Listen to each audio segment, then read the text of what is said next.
Maaga ako nagising. As usual, magpe-prepare ako papuntang palengke. Siyempre, unang-una itong baterya. Dadalhin ko to ron sa e-bike.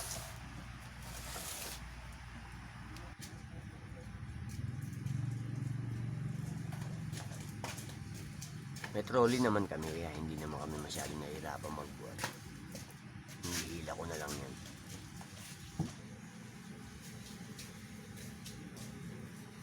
Siguro mga mag-aalas 4 na ng umaga.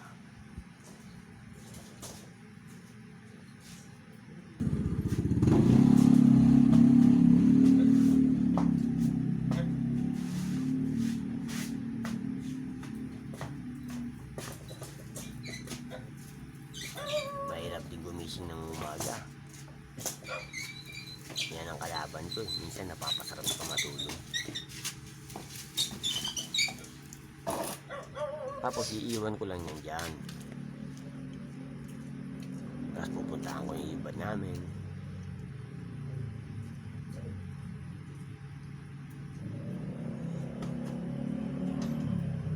Dadaling ko yan dito sa tabi ng looban.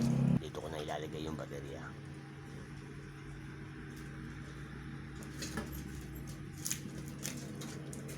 Tinutulak ko lang yan.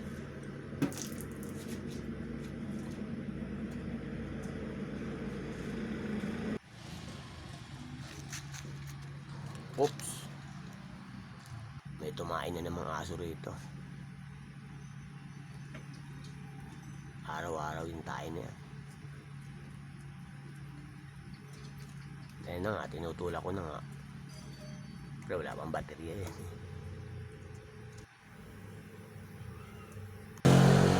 Tayo dito, ito looban na.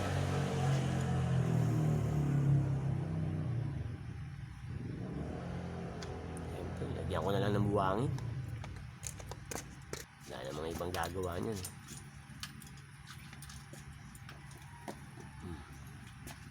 Anyway, back to e-bike tayo. Ayan, nilalagay ko na yung baterya. Araw-araw buhatin mo yung baterya yan. Bigat din yan.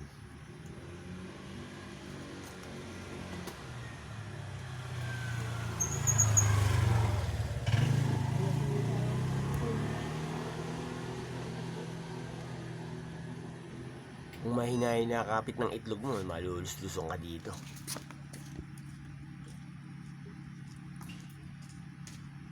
Siyempre, napag-desisyonan ko na damputin na rin tong tayo ng aso dito. Baka kumalat pa eh. O kaya umulan. Diba?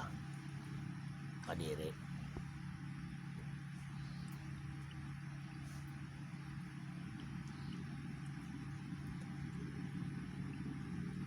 Inalis ko na rin pati yung pinagkainan. Kumakalat yung mga kanin eh. Tsaka yung mga mumu eh.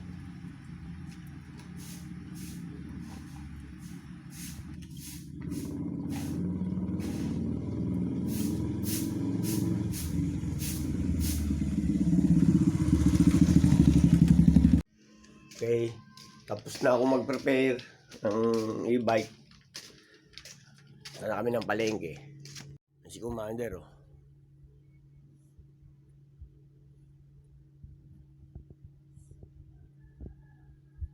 Okay, uwi na kami. Hindi ko na ipinakita yung pamamalengke namin. Uwi na kami. Ako pala, uwi na ako.